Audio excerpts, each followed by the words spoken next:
Hi, welcome everybody. This is Paul with Southern Adirondack Outdoors. As you can see, we're not in the sawmill today. We're doing a little trail cleanup. Now, I got most of it done already. I didn't film it because I just wanted to basically get it done and a little sketchy chainsaw work to show on on YouTube.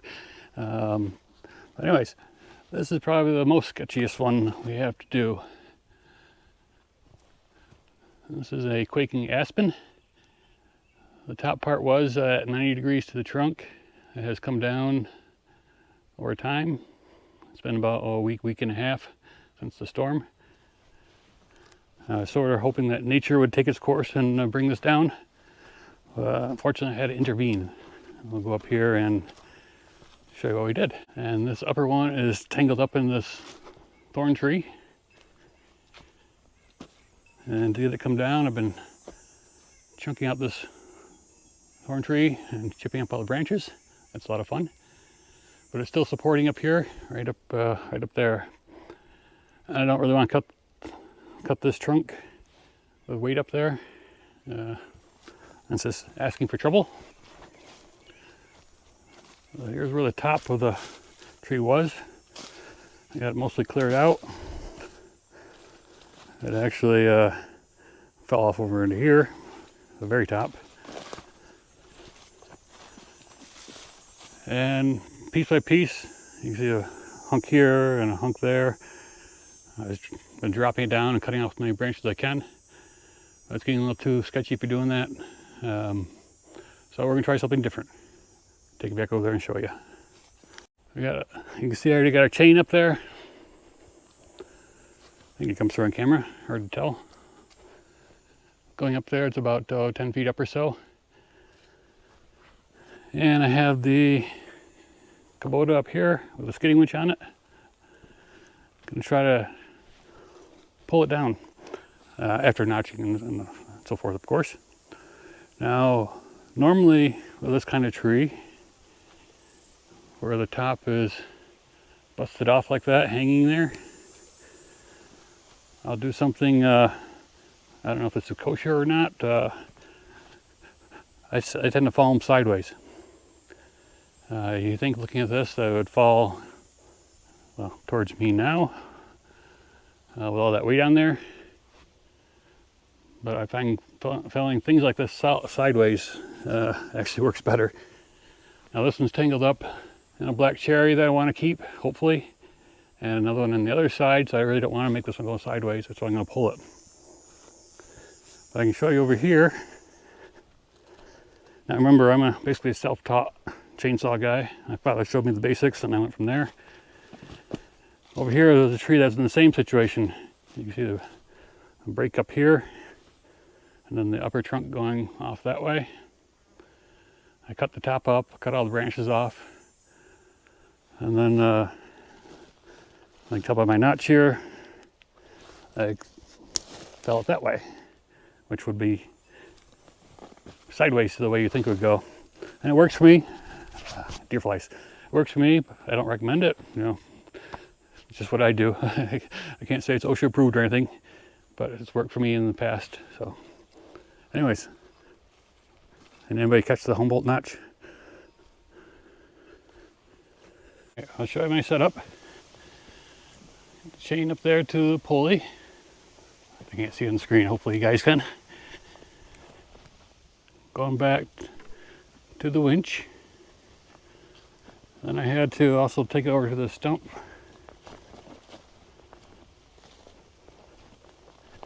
Which I had to put a notch in to keep the chain from coming off, hopefully.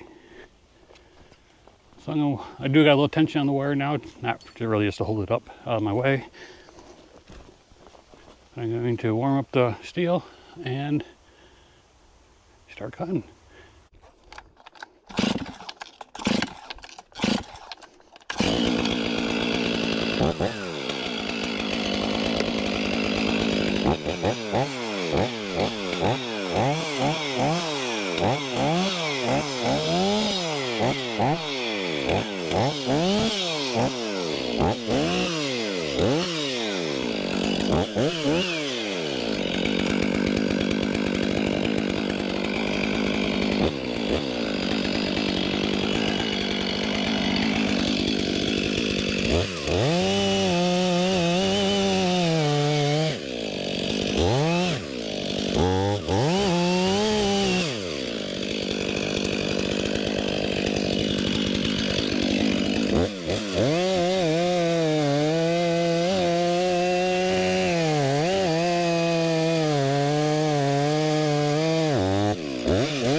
Well, that was interesting, unplanned.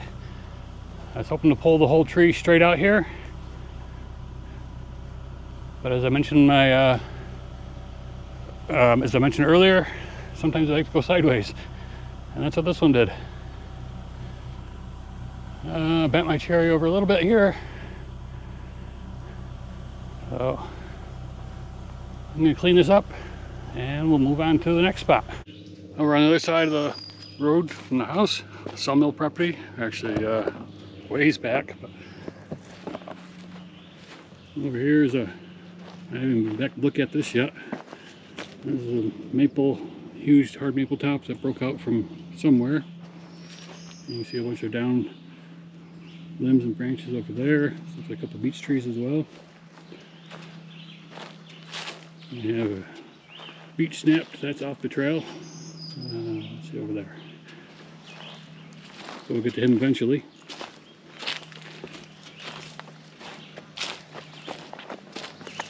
But up here, this is the biggest mess. This is beech that came down, broke off, came across the trail. Parallel branches over here. This looks like another beech and some maple. And this is a big maple. I think this is a hard maple that came down. And you can see the stick back there where it broke off, just splintered. And one behind it got some splintering going on as well. So we got some from each. And if you see it, the one behind it, I don't know if you can see it, but there's an orange ribbon on it. And that's the boundary. And you see behind how it's all open. You see blue sky through there. That used to be all trees. The neighboring property had it logged. Wasn't clear cut, but pretty close to it. So now this side of the property is getting a lot more wind damage, and that's probably why all these trees came down. Another maple. Looks like a section that came off that tree with the orange ribbon on it. So it's a mess. Back in here, there's another big one, but it's off the trail. So as you can see, we got the trail open, but still have a lot of work to do clearing off the, well, I guess it's going to be mostly firewood here, I'm afraid. But got plenty to keep me out of trouble. Alright, now we're going to go back towards the sawmill. I just ran across this one. Hadn't been on this trail like since the storm. Black cherry.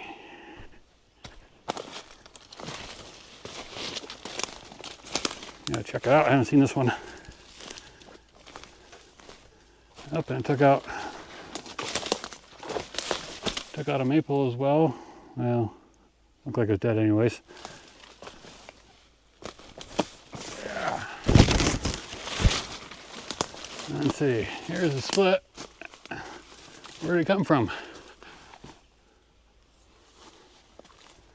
Where did you come from? Oh, actually must come from behind. That's black cherry. And it looks like way up there might have been split out. Oh boy. I think I'd open a firewood business or something. Alright, now continue on to the sawmill unless something else pops up. Now we're down towards the sawmill. It's, you probably might see it through the trees there. In the winter you can. But anyways, this is a big old maple, hard maple. That's a line tree, or a fence line tree. I don't think it's ever a boundary that I know of. You can see the little barbed wire in it still. And there's my, I didn't have a tape measure with me, but there's my phone for comparison. And the cover description was red, not pink. So this is a big old thing. It had two trunks coming off of it. One fell over this way. And it's huge. I know all this black stuff looks like char and here's not, that's just rot. The other half went this way. That's still solid wood there.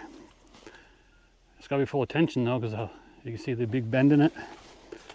This piece here was more or less horizontal-ish, and that one went up. I pushed it off the road. So there's probably a lot of tension in that. But we're going to try to saw it up and at least get sections out of it to see what happens. Don't want to let it go to waste. This upper part also looks solid of the other side. See here where I cut it off, it's pretty solid. Slightly punky in the middle, but still solid. So this was a huge one. It took me a day to clean it up. Took all the upper branches over to Rouse for firewood. Just to get the trail open really. Because of course it fell across the trail. But, and obviously this tree had been weakened over the years. I don't know if that's tigering or compression. And you got a nice big hollow in here. It goes way down. I can't see what you're seeing, so. But big old tree. Sad to see it go. Especially because I knew it was going to go across the trail. So anyways, all this damage I'm just showing you, besides the first tree, came from a storm after the one that went through the hurricane barrel, however you say that word. So this was a secondary storm that came through 2 or 3 days afterwards. And as you can tell, I got a lot of fun cleanup to do, and a lot of firewood to make, and hopefully a little bit of saw logs as well. So anyways, hope you enjoyed this little tour of the storm damage. Please like and subscribe, and we'll see you again next time.